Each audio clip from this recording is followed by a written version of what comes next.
Hey guys, welcome to the second episode ever of the Friday Nights on the Bayou podcast. I'm your host, Grant Sasher, joined here by my co-host, Jace Lejeune of Ground Football. Of course, I'm the owner of Ruger Sports Media, and I also write for Christmas Sports. And we're joined here by Mike Coppage of the Acadiana Advocate and the Daily Iberian. And we're going to talk a little bit about Lafayette High School football. So, Mike, how's it been going for you so far? Good. You're catching me early, right? I'm still getting questionnaires in. I actually read the Acadiana and Karen Crow preview just in the hours leading up to the show. So trying to get prepared. Mm-hmm. Yeah, and so it leads to my first question. The first question I want to ask you, there's a lot of great high school programs in the Lafayette area, and you're really starting to see a boom of state powers in the Lafayette area. Of course, St. Thomas More, Acadiana, Karen Crow recently won one in 2020. LCA is a fairly new dynasty in Louisiana. Would you consider this like the golden age of Lafayette high school football? I've been living here since around 2000, so I don't know about before then. I'm kind of a North Louisiana transplant, but I mean, it does seem like this is an era where there are the most state championship contenders from the area, and the system lends itself to that with there being so many state championship games. Because I think looking at what I think are the top 10 teams in this area, almost all of them have a shot to play in the dome because there's enough championship games. Mm-hmm. Yeah. Yeah, I mean, I was just going back. I know a couple years ago, talking about just the area, and I know that was around. I believe it was may have been the COVID year, could have been wrong, but it was that 1 year where LCA, St. Thomas More, I mean, obviously Karen Crow, they beat Endicott in the state championship. So you've had like 4 or 5 different state champions from the Lafayette area. So it just seems like it's just getting better, not only at the top, but I mean, you got a lot of teams. It's deeper now, it seems like, in the area. Nowadays, and just we had a discussion about. I know myself and Grant, and we definitely discussed about this a lot. But I mean, looking at some of the other areas, I mean, New Orleans has always been strong. I mean, for forest football, I mean, North Louisiana. I mean, go back in the '90s, and with Evangel and West Monroe. But just Mike, in your opinion, what do you think Lafayette matches up with some of the other areas around, just based off what you're able to see, and how has like Lafayette you think has really merged with like Baton Rouge? The Baton Rouge area has always been strong. New Orleans, how you think just that area has just compared with some of the other areas in the state? Well, those are the big three to me: Lafayette, Baton Rouge, and New Orleans. And obviously, the bulk of the population are in those areas as well. But it's going to continue to be the case because there's a lot of great football being played, at the young ages in these areas. And so, I mean, it's difficult to pick an overall top 10 in Lafayette or New Orleans or Baton Rouge, especially if you combine the large schools and the small schools. Mm-hmm. Yeah, and kind of going into some of the schools, of course. Two schools I want to mention, Acadiana and Karen Crow. I mean, those two schools. I mean, of course, they're big time rivals, and they don't really like each other that much. Right. But they don't. They don't. Yeah, but Katie and Karen Crow. I mean, they've had some great battles in the last couple of years, and they faced each other twice. One time the regular season, one time the playoffs the last 2 years. So is this one of the best, if not the best, rivalry in the state of Louisiana right now? Well, the games the last couple of years have definitely lived up to the hype. They've been the two big dogs in the district. Southside won the district a couple of years ago, but these are the old guard of the district. And I mean, the games they went down to the wire, and having them matched up in the playoffs is got to be just an electric atmosphere. And for two programs that don't like each other, they're very similar because they're both in a large metro area, but they're in the outskirts where you kind of got there's some rural characteristics of the two, of the two campus areas as well. Mm-hmm. Yeah. I mean, granted, that game, I was there. Now, I wasn't there for the regular season game, but for the playoff game, I was there, and you can just feel the hatred really across the sidelines, and it was one of those old fashioned throwback football games too, more of a lower scoring game, but I mean, it was really competitive, really from that end, and not only was a playoff game, but two district teams, two district rivals, and they really despise each other, and they really want to beat each other. So that was a great football game, just being able to be a part of that. And then going back to, I know you read some of the previews, Mike, about Acadiana and Karen Crow. I know Karen Crow went to our media day as well, to our office, and we talked to them too. So what do you think about their chances? I mean, I know that Acadiana has to be one of the favorites to compete for a state championship this year. What do you think about really both those two teams' chances and what they can do as far as a playoff run this year? Acadiana looks like they are a solid bet to have a great chance to get back to the Dome. Those Veer teams, they can be streaky, like they can hurt themselves on offense with fumbles sometimes, or shoot themselves in the foot. So I mean, Acadiana got hot in the playoffs last year and beat Carr and the top-seeded Holy Cross on the road both games to make it to the Dome. And they return almost all their starters. Quarterback's a 3-year starter. And I think he has sub 4.6 speed. So you have Russell, Babineau, and the UL commit. He can do it all. They got a deep stable of running backs, Darius McKinley on defense. Mm-hmm. Most of the defense is back as well. So I'm sure they'll be disappointed if they don't make it to the Dome, but that's every year for Acadiana. Karen Crow, I didn't realize till I came across the preview that how young their offensive line is. So evidently they maybe, or it might have been a preview that Grant wrote, but they evidently starting several sophomores or several freshmen. But anyway, it's going to be a young offensive line blocking for Chance Babineau. And they lost a great running back in Kashmir Batiste that maybe a lot of people around the state didn't know about, but just kind of quietly had a tremendous year. I know Karen Crow fans, I know they're very optimistic. One thing about this season is all the tough teams are playing each other in the early season. So a lot of these teams are all gonna have a loss before district. Oh yeah, definitely. And I was, the article is actually written by Ken Trahan. Of course, that's my boss at Crest City Sports.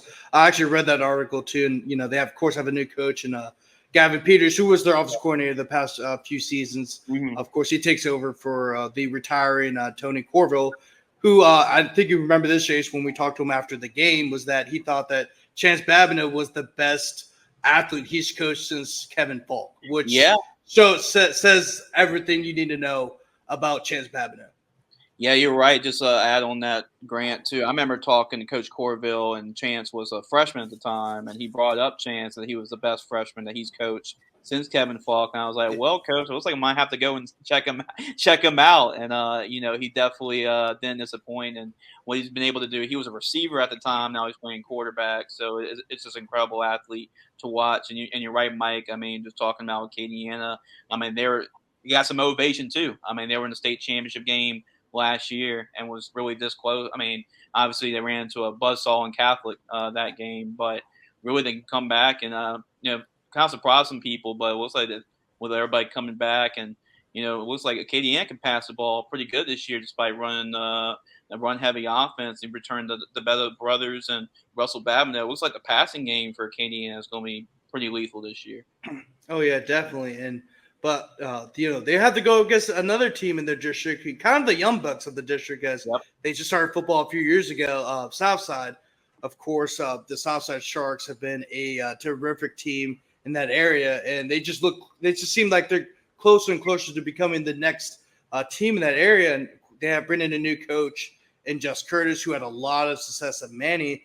So, Mike, what have you seen so far from Southside, and also the impact of having a guy like Just Curtis, who's so accomplished, come and take over that program?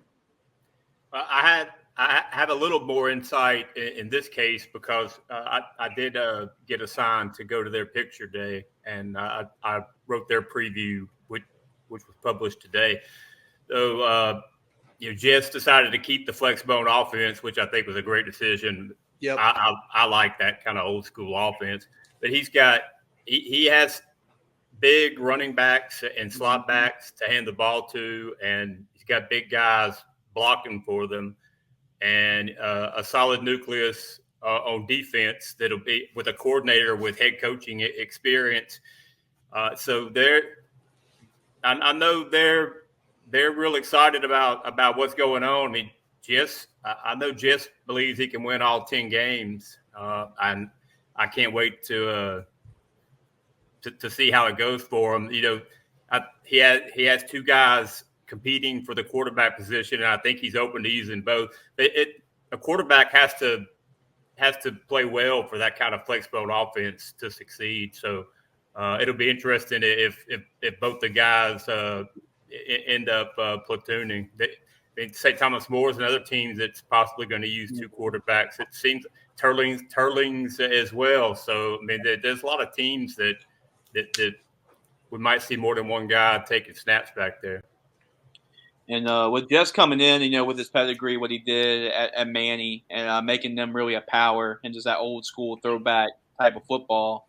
And it seems like Southside has always been like a sleeping giant in the last couple of years with Coach Fontenot.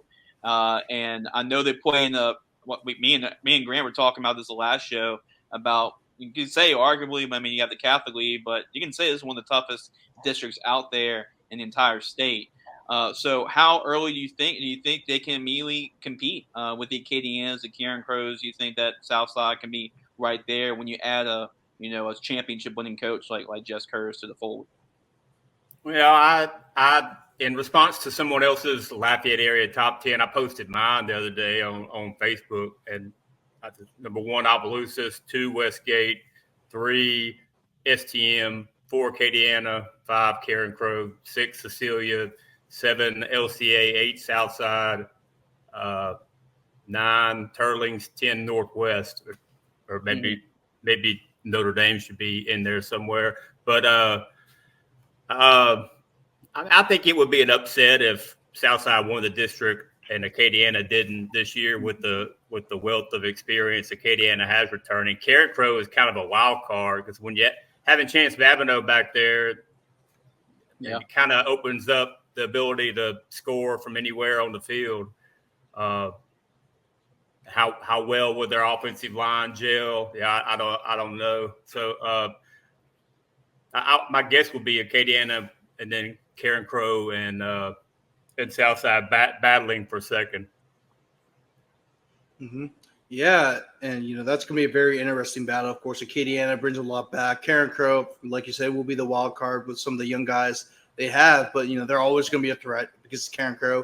And of course, Southside, they're even though they're kind of the young bucks, they're now more of the established, one of the more established members of that district. But now we're going to move on to Class 4A, and the first district we're going to bring up is District 4A. Of course, St. Thomas More and Turleys are in that district, and I think the biggest news out of there has been their move to Select Division I, where they're going to be competing against some of the best in the state with Catholic Baton Rouge, which St. Thomas More is very familiar with, and they'll play each other again this year. And then also the Catholic League schools, Acadiana, Karen Crow, you name it. So what's kind of the vibe around both schools of them moving up to Division I? Well, STM they haven't lost it in a long time, but they lost a lot of starters. So whenever I hear somebody say they went to an STM practice or saw a scrimmage or something, I immediately want to try to soak up all the details I can find out because there's a lot of question marks, and it starts at quarterback. Cole Bergeron, he's rated as a 3-star by Rivals. He's rated high by Prep Red Zone, but he and Matt Parker, who's the senior, I think they only combined to throw a dozen or so passes last year behind Altman. But Parker, he's got college size too at 6'5", 210. So two inexperienced quarterbacks. Will they play both of them? Both cornerbacks return, which is great. I think they have some receivers to be excited about. The running back, Gabe Bosek, if he's healthy, he should have a great year. They've kind of built something where people can just step in and contribute at a high level. I think they play Karen Crow in week 1. So somebody good is gonna leave that game with a loss, and those two teams could meet up in the playoffs. So, what was the other question about Turlings? Yes, it was Turlings and STM. I did go to Turlings' picture day earlier this week, and they're another team that is thinking about using 2 quarterbacks. Munoz and Price, I think, are the 2 candidates. I think one's a dual threat and one's more of a pocket passer. They graduated a lot from last year. Had one of the best players transferred to Lafayette Renaissance and Travis Gallion. Now, they had 2 running backs last year, Kason Evans and Doug Viltz. Both of them got injured. They were set to have a 3-headed monster with those 2 and Aiden Trahan, who had transferred from Acadiana. The other 2 ended up getting hurt, and Trahan ended up having to carry the load. But they get both these running backs back. They have a receiver named Nicholas Celestine, who's has a good reputation, and then they have the 2 Perry brothers, Gresham and Drake, who are they're 2 big guys, and they're going to both be. I think they're both on the left side of the offensive line. Turlings, I ranked them 9th in the area out of my top 10, but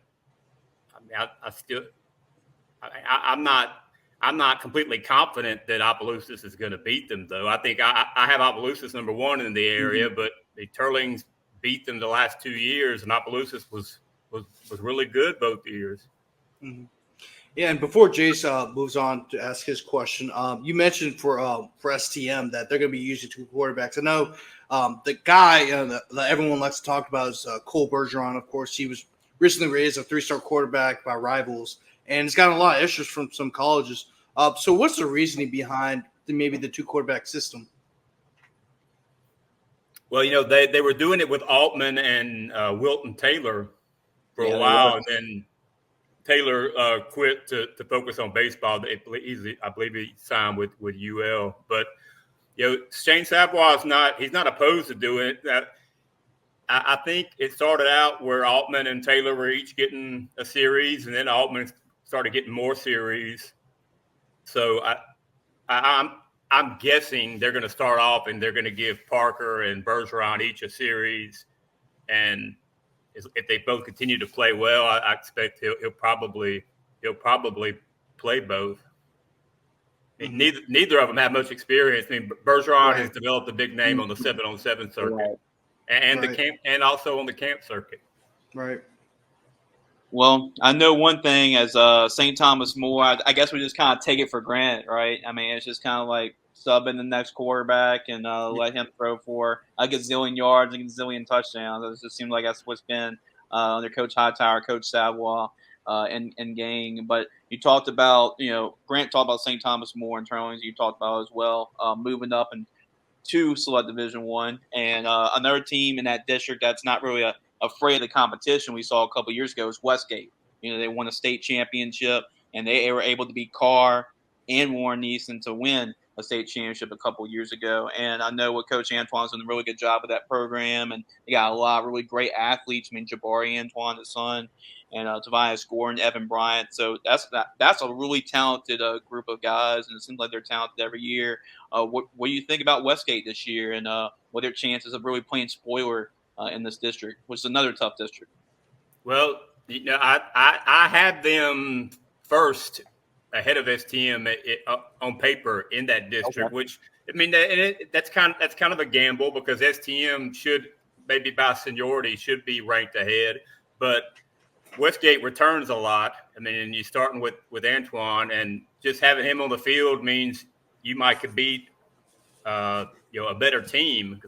And taking the Ruston playoff game, for example, if for anyone that might not know, I think the Reader's Digest version of it was his first game back after he was injured early in the season against Calvary Baptist.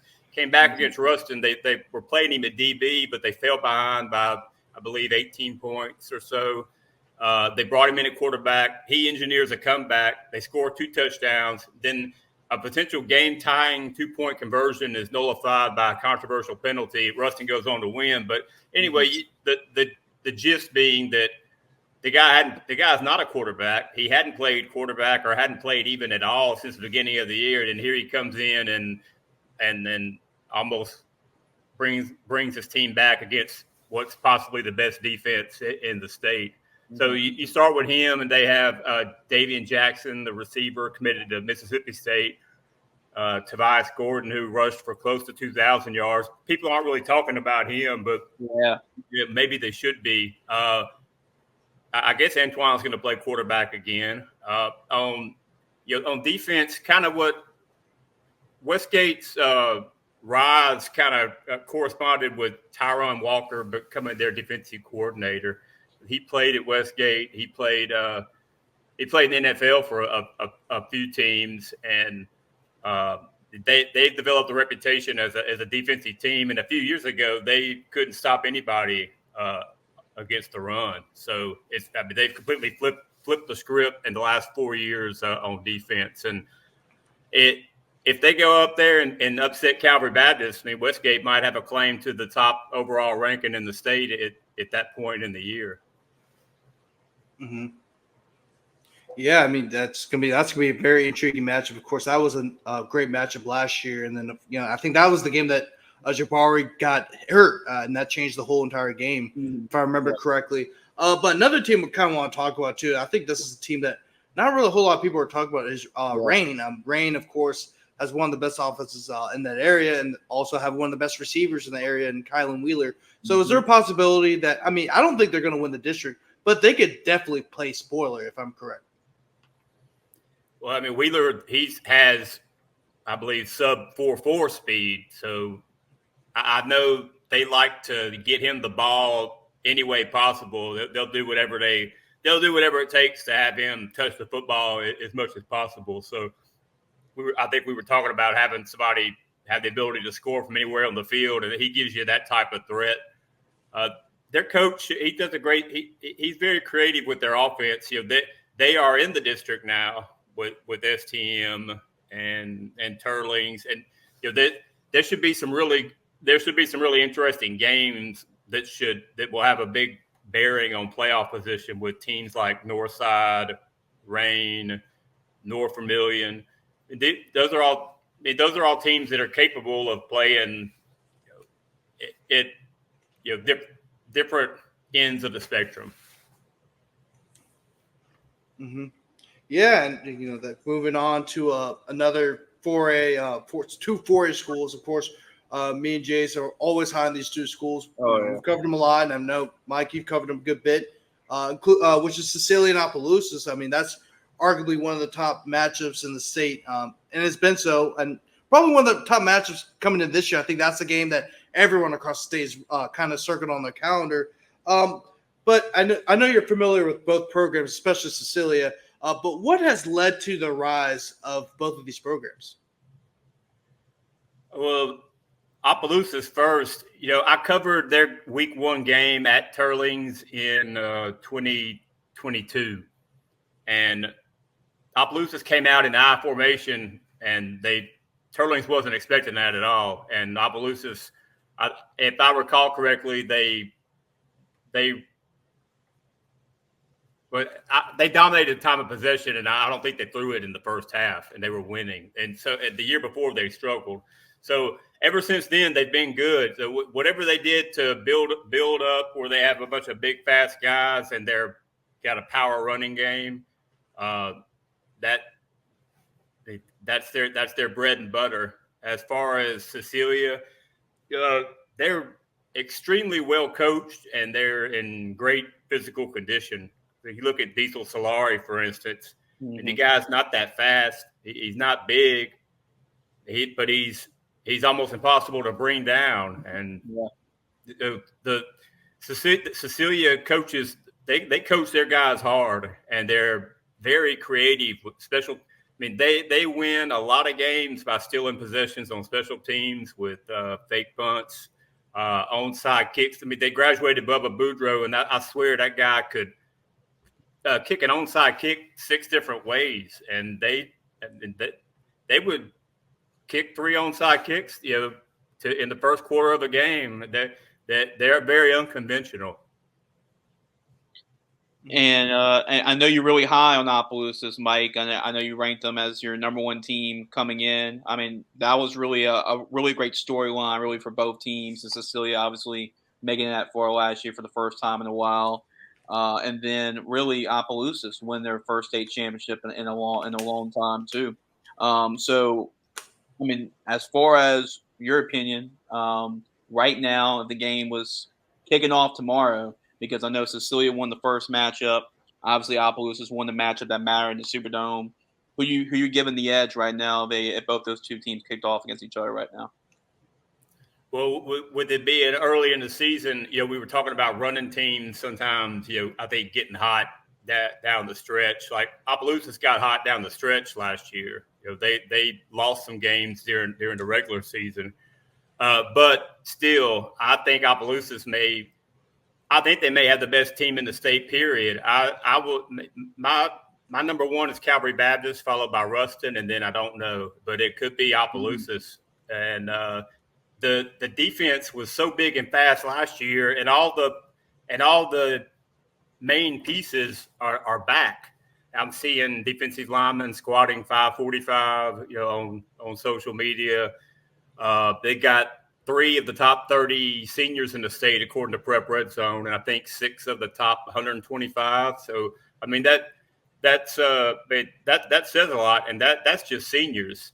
So they have Corey Fontenot, the receiver. He had an 1,000-yard season. So Deshaun Ford ran for over 2,000. You can line up everybody up in the box, and you still can't keep him from falling forward.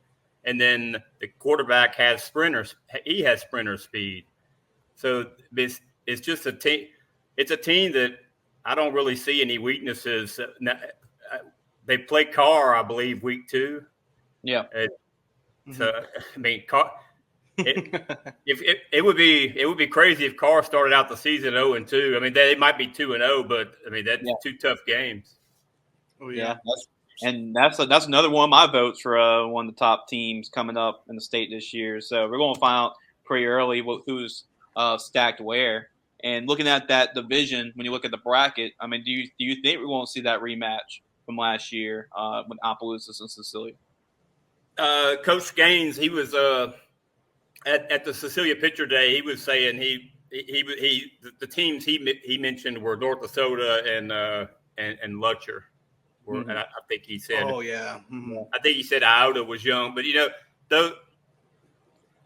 to me, the last few years, though, some of those 3A schools like Iowa and Iota, they've been at Wassman, they've been at a disadvantage in the Division II playoffs against some of these 4A schools. Some higher seeds that were 3A schools have gotten upset by some really low 4A seeds. Mm-hmm. Oh yeah, no doubt. And of course, the Lutcher, I'm very familiar with Lutcher. Being in the New Orleans area, they bring a lot back. And the North DeSoto, of course, they're led by one of the great coaches in the state, by Dennis Dunn. So you expect them to find their way back to the Dome. But moving on to another district in the Lafayette area, and that is District 4 3A with Church Point, Crowley, Iota, which you just mentioned, Mamu, Northwest, Pine Prairie, and Ville Platte. Who do you think is the favorite to win this district? I think it's definitely Northwest. They lost Javane Reese, who ran for almost 2,000 yards, but they brought in the transfer Kevon Johnson from St. Edmund, who means he's a different kind of back. I don't know if you can – I don't know if you can give it to him 30 times a game, but I mean it's possible. But he's not a big back like Reese. But I mean, that was probably one of their big concerns was what were they going to do for offense after losing Reese. But that Northwest, they have a receiver, Marquez Davis. I think he might play quarterback some as well. But he's a guy that's like an elite basketball player.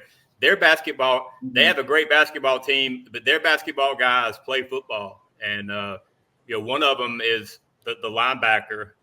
I believe Thibodeau is the returning linebacker. And Ardwan graduated if I get the names right. But he's back, and he was I know their coach Chris Edwards. He was just he couldn't say enough great things about those two linebackers / defensive ends last year. He's got one of them back. I think Northwest brought. I think they bring a good bit back now. They got the good quarterback Peyton Renfro, who's one of the leading returning passers in this area. I believe I don't remember exactly what happened when they played Northwest last year, but those two and Church Point are the front runners. I don't know a whole lot about Church Point yet. Right. Northwest. I mean, we were able to see for ourselves. We had two players in our All-American Bowl game for Gridiron Football Bowl game that played in Reese, and he scored a touchdown in the game. And then Mackenzie Ardwan, who signed with Navy now. So they made it was a Cinderella run for them last year, making all the way to the semifinals. So do you think that? I mean, just with these teams, there's some sleepers in there. Do you think there's a sleeper like a Cinderella team like Northwest? Do you think a team like that, you think that can sneak up on everybody, not only in district, obviously, but make a little bit of a run by season's end? I mean, no one jumps out at me like on paper, like right at this moment. But I'm not that. I'm also not that informed, especially on some of the smaller schools right now. Northwest, they lost by 2 touchdowns to Northside in week 1 last year. I mean, they were a completely different team by the time they marched into Cecilia. They went down to Assumption and I think Reese scored to get the game-winning 2-point conversion. So I think they started out the year maybe trying to run the spread, and then they realized that they had somebody they could give the ball to 40 times, and I think maybe that was what that, and then their defense continuing to improve helped them make that run. I mean, they might be in position to do it again. But Division II non-select, it's not. It doesn't have like a ton of scary teams. Mm-hmm. Right. It's one of the more wide open divisions, and that's why you saw Northwest make the run, and that's why you saw district, pretty much another district championship in the Superdome. So that's going to be a fun bracket to follow, Grant. Oh yeah, definitely. I mean, it's like the ones I like are kind of wide open ones like that. Because you just don't know what you're going to get. I mean, it's basically the Forrest Gump quote, life is like a bunch of chocolates. You never know what you're going to get. But yeah, but moving on to our next district, similar district in terms of teams that are often kind of slipped on, and then as we get later in the season, oh, wow, this seems really good. And that's District 4-3A with St. Martinville, Abbeville, Erath, and Kaplan. So, Mike, who is the favorite right now to win this district?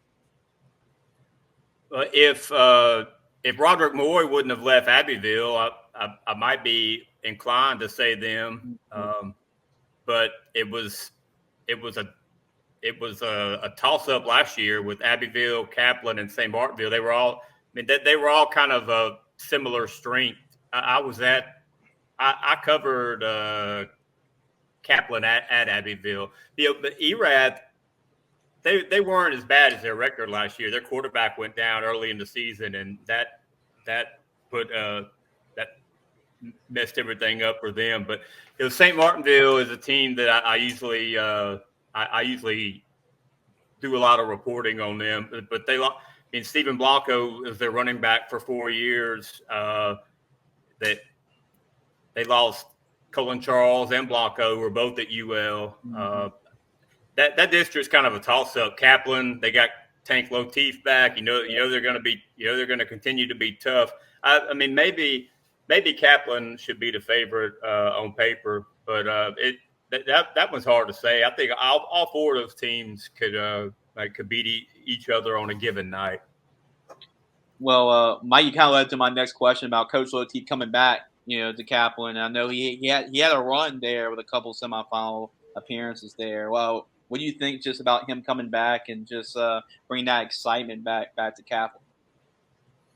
I guess it just goes to say never say never, because he was shown the door at Kaplan, and he was in the district as a problem. I'm sure they were a bitter rival of his with him being a defensive coordinator at Abbeville, and then boom, here he comes back again. But he's a throwback to a different era, a relic. It's a sports writer's dream to interview. Oh yeah, he's one of the best characters out there in the state. For sure. He's always an entertaining fellow to interview. Yeah, definitely. Go ahead. You go ahead. I was just going to say, guys, I covered a Kaplan at St. Martinville game a few years ago, and when Lateef was at Kaplan, they used to give St. Martinville hell despite having these tiny offensive linemen. He had like a 180-pound offensive guard that was whipping a 300-pound tackle at St. Martinville, and they're just running between the tackles all night long on them. So it's weird how Lateef can make these guys think they can move mountains. Mm-hmm. Yeah. Oh yeah, definitely. It's always great to see Coach Lateef back at Kaplan. But another team I want to mention too is I want to ask about St. Martinville. I know you're very well versed in St. Martinville. But how are the Tigers looking this year? Like, are they supposed to be good? Because I know last year they had a lot of great players like Stephen Blanca, but they're also a relatively young team. But we know they have a lot of talent. So what's the outlook for them this season? I don't know yet. I went out and did an article on their receivers. KJ Fontenette, Curvin Fontenette is his government name, and Makari Narcisse. So I went out and did a kind of an article on how I think Kyrie Francisco is the name of the new quarterback. And so I think these two receivers are going to be good. They have a freshman receiver who I'm hearing a lot about that a lot of schools wanted him. The transfer portal is very active in Iberia Parish and Lafayette Parish, whether it's select or non-select. But anyway, when I went out to do this article, I was trying to get a roster and I can't get a roster until St. Martinville's picture day, which is on the 15th. So I don't know a whole lot about them yet. I mean, they do have some big guys, which they always seem to have. But I know they have an all-district defensive back, Marcus Eichelberger. I know he's returning, but a lot of their personnel is a question mark for me right now. And they always play a tough schedule. So that's a team that might have a low seed and can make a playoff run. I mean, they upset Leesville last year. Yeah, they're always sneaky, and they made some deep runs in the past. So they always had great athletes. So I wouldn't be surprised if St. Martinville teams a type of team like that. Oh yeah, definitely. And that's definitely a school that definitely does not need to be set around the saturated household. As my dad was a quarterback of Brother Martin, where they lost against that St. Martinville team in '85. So it's but they've always been a great program over there, and so would love to see them get back on top. Where we're used to seeing St. Martinville. But moving on to our next topic we want to talk about is District 6 2A. Well, no, District 7 2A. Yeah, District 7 2A. And with Lafayette Christian, Lafayette Renaissance, Lake Arthur, Notre Dame, and Welsh. So of these, I know this is a very tough district. But who's the favorite right now to win this district? Either Lafayette Christian or Notre Dame. Notre Dame, I covered their game against Cecilia last year. I think they had their second string fullback and third string tailback, or vice versa. But I mean, they were hit bad by the injury bug, and I think Parker Faust was just then becoming the quarterback because Jackson Link got injured, and he did well for them, but they had a lot of injuries, and I think Notre Dame's going to be a lot more experienced this year. They had Jackson Casanova can do something for you on both sides of the ball. But I mean, Lafayette Christian, I don't think that there's going to be a whole lot of a drop off this year or the year after. I mean, the rumors are that there may be a decline after that, and that Lafayette Renaissance may be on the incline after that. But I don't think anybody really, or I don't know for certain. But Lafayette Christian still have a lot. You know, they lost Johnson at quarterback, but when I watched them when they played Turlings Catholic and they blew them out so badly, the backup quarterback. Lafayette Christian has three guys with a similar name. So you have the wide receiver, Brendan Walker. You have the quarterback, Braylon Walker, and then the receiver, Braden Allen. But Braylon Walker, the backup quarterback, he kind of looked like Johnson against Turlings. And, I mean, Turlings still had their first string in because it was still in the first half, even though it was like 40-0. But, I mean, I was watching the guy, and I was like, dang, I mean, they got somebody who's going to be a weapon at quarterback. And the running back, Jalen Noel's back, and the Hayden, who does the LCA stats, the guy that does a tremendous job. I think he may have charted like an insane amount of yards after contact for Noel last year. And LCA, to me, their non-district schedule is maybe more intriguing than anybody in the whole state. I mean, they're playing Evangel, they're playing Archbishop Shaw, they're playing Archbishop Rummel, and they play some local tough teams as well. So I think Lafayette Christian should win the district with Notre Dame second. I mean, I don't know much about Lafayette Renaissance's personnel yet. I hear it's going to take them a few years to build up what they're doing. I mean, they certainly have an all-star coaching staff in place. Yeah. I think Wellspring's back an all-state quarterback, I think, but that's a little bit outside of my coverage area. I'm not positive on them, but that's another perennial public school power. Mm-hmm. Yeah, and I was there too, Mike, for that blowout with Turlings, and I know that backup quarterback you're talking about. I was like, yeah, I think it's gonna be just fine after Jawan Johnson with them coming in, and talked to Coach Lockhart as well at our media day, and he was talking about that schedule, and I was like, man, y'all not gonna even have a break, not even. I mean, I believe some of the scrimmages that they're even scrimmaging against are a really tough team. So it's going to be from the very beginning to the very end.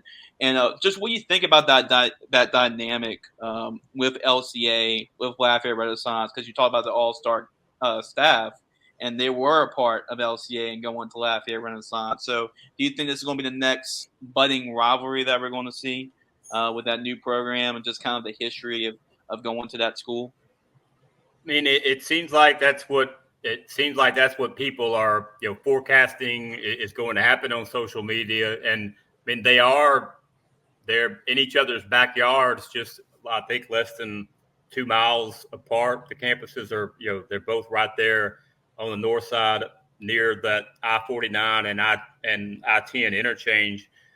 And I mean, then you've got the connection with the two schools with all these former Lafayette Christian coaches being at Lafayette Renaissance. But man, Pastor Jace, obviously he's not gonna back down, and he certainly didn't back down with the schedule. I can't wait to see how they do with it. Now, the one thing about LCA, they may have the best secondary in the state. I read their preview in the last day or two, and their back end is really good. Oh yeah, definitely. We're definitely going to try to pull up the schedule, and I know we went over it, but it's brutal from the very start. I know they play. Let's see. I know they play Karen Crow, they play Rummel, they play Westgate, Shaw, Central. and then that's just to start off their non-district, and then we go into a tough district like this. I mean, it's with a new coach, Coach Lockhart as well, coming in for LCA, so that's going to be really interesting to see. I mean, life with a new coach and life after Juwan Johnson, so that's going to be a fun team to cover. Yeah, and I think that's how they do this season will start with that Rummel game. I mean, of course, Rummel is bringing in a very talented squad this year. They went to the semis last year where they ultimately lost against Catholic. And that was a Cinderella team too, and they bring in everybody back. So if LCA gets a big win on the road in Metairie at Rummel, that's going to show you how good this LCA team really is and also their schedule's just really tough. So, who knows how they're going to finish the non-conference schedule. But the next team I want to talk about is Notre Dame. Of course, Notre Dame is very well known across the state for just always overachieving despite having guys who aren't really necessarily big. As in a lot of credit has to go to head coach Louis Cook, who's an absolute legend in the state, and he's won at every single place he's been at. So what's the kind of the outlook for Notre Dame this year? And do you see them going back to the Dome? Yeah, because last year they played St. Charles tough, and last year what wasn't one of their better teams, because it's a team that they present a matchup problem with, because they're just so good at what they do with their I formation and play action out of that, and they have most of their guys back, like we talked about Jackson Casanova, then Parker Faust at quarterback. I think them and Lafayette Christian, those are big time contenders for that division.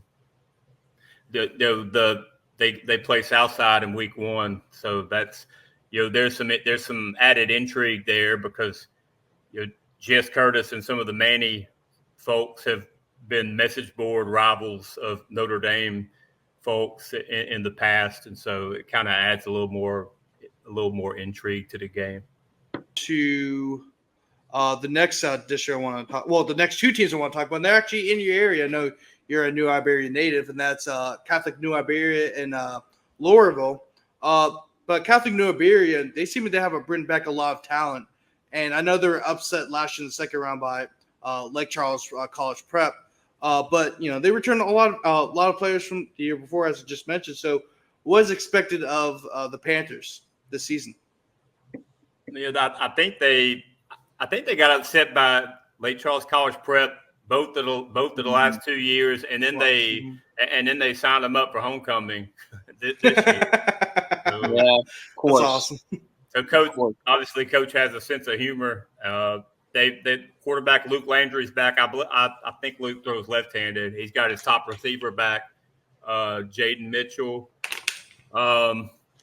Getting down to the smaller schools, I'm still kind of in the dark about some of the details and personnel on some of these teams. They have a great DB in Tristan Lewis. His big brother is Danny Lewis, who played for Westgate, and who's at Alabama. But Matt Desormeaux is the Catholic coach, and the guy, he to me, he was one of the most unsung solid coaches that there was at Ascension Episcopal. That they've never had a lot of speed, they never had a lot of size, but they always won a lot of games. And he's going to win games, and there's a little more to work with personnel wise at Catholic New Iberia than Ascension Episcopal. So they're gonna be a team to be reckoned with every year. In Iberia Parish, it's a kind of you got to fight for players. There's a lot of schools. Mm-hmm. And really going down to 1A as well. I know a team that's always going to be winning and always kind of being in position to go really far. I mean, Coach Prejean does a great job with this group, and they were just short of a state championship 2 years ago. That's Vermillion Catholic. So what have you really heard about the Screaming Eagles, and what you think about this year's Vermillion Catholic team? Because I know that they can make a run out of state title this year. I'm trying to remember if I I think last year I may have picked against VC in the pick'em early in the season, and then Jonathan D'Artes, their quarterback, ran for like 350 yards in that game, and they won.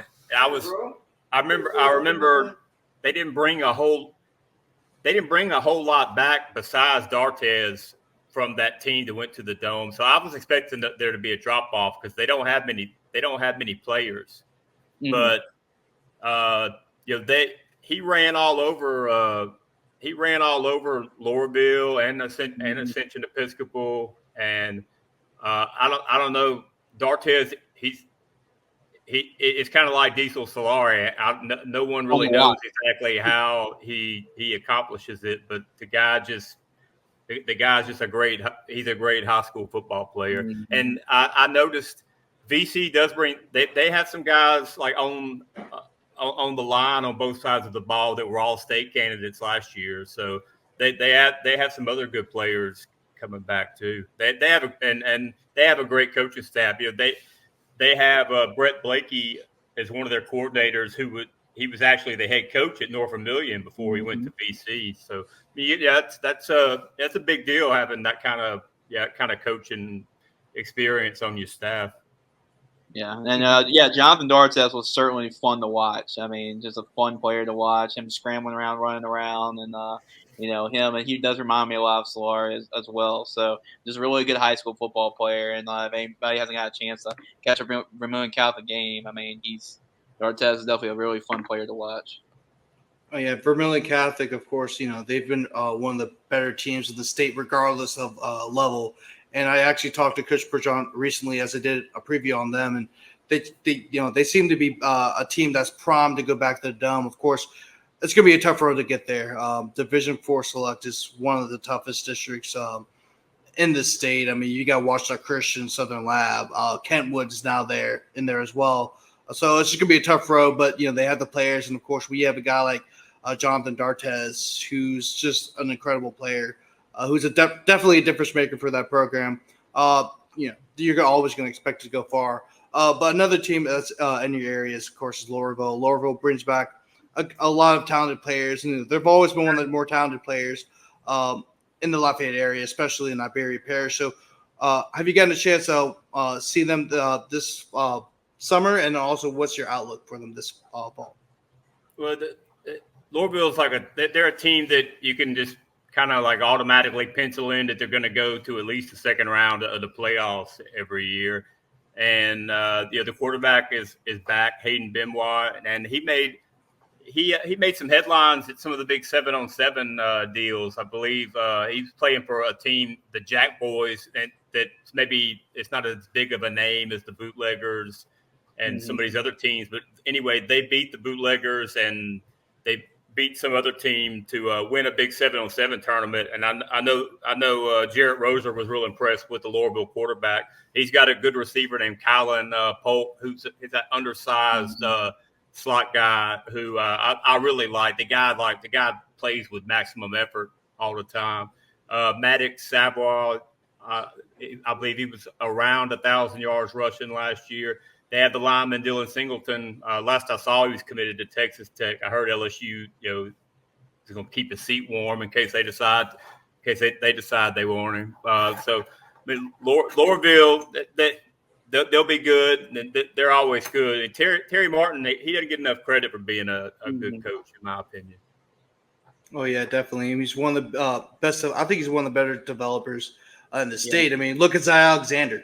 I mean, Alexander, of course. He was under-recruited too, but he went to Southeastern, became a two-time All-American at the SA's level before ultimately moving on to LSU, where he did a lot of great things before getting hurt. But Lowerville is always a team that people just kind of sleep on because they're in, down there in the Bayou, but then also they're in 2A. But once you get later in the season, they're one of those teams you look at, you're like, oh, this seems really good. Maybe I should watch out for them. That a lot of credit needs to go to Coach Martin. But the next district, and this is actually the final topic we're going to talk about, is District 5 1A. Of course, Jace has a lot of friends in this district. Of course, Coach Shiver of St. Edmund is that coach over there at St. Ed's. And then also Opelousas Catholic, the receivers coach, Tyler Smith, was actually intern at Gridiron under Andy. So there's a lot of familiar faces in the district. But who is the favorite to win the district in a pretty tough district if you look at it? I mean, Catholic Point Capella, I know that's not in your area. It's more towards Baton Rouge, but they're in that district. Opelousas Catholic, Sacred Heart has a lot of players coming back from an extremely young team last year. And, of course, Westminster Christian is in the district as well. I don't know a ton about the teams, but I know that Westminster Christian exceeded expectations last year. And Byron Porter, he's found some kind of recipe for success there. I mean, and they're having success in other sports too, volleyball, boys basketball. Westminster Christians is kind of it's out there. It's out there in the middle of nowhere. We were talking about St. Martinville and Laurelville. You don't get to those places unless you're going there. And anyway, Westminster, I think that's a team to watch out for. That district, it's always you have those teams that they're natural rivals because they're parochial schools, in the same area, and they're all long-standing institutions in that area. There's some great coaching in that district. Catholic Point Coupe, I believe Jacob Caruth is their coach.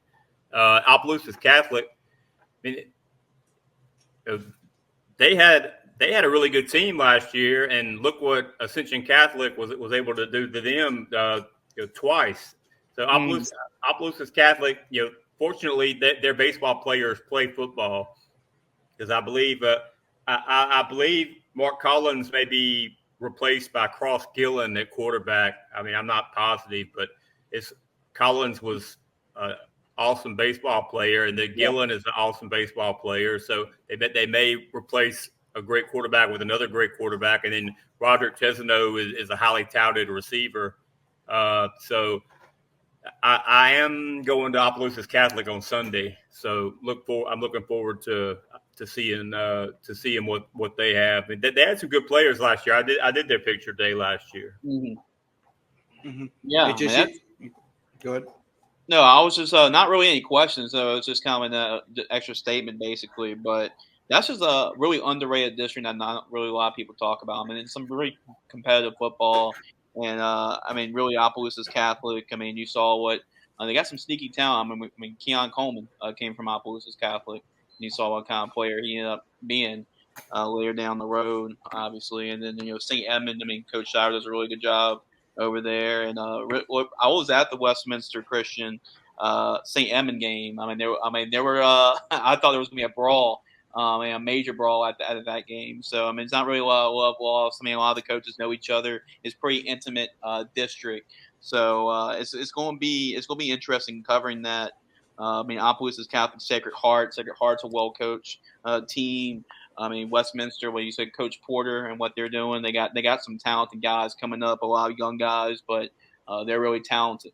So he's doing a real good job with that program. And you saw, Coach Caruth, he was at North Central, right? And he's at Catholic Point Capella, so kind of staying within the district. So that's really one of the smaller districts, kind of keep an eye out. But that just comes to show you from really at the 5A, we're talking at the very top, to 1A.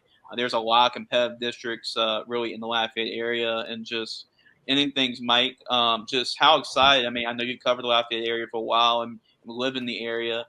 Is this the most really excited really been for an upcoming season when you're covering this area in Lafayette?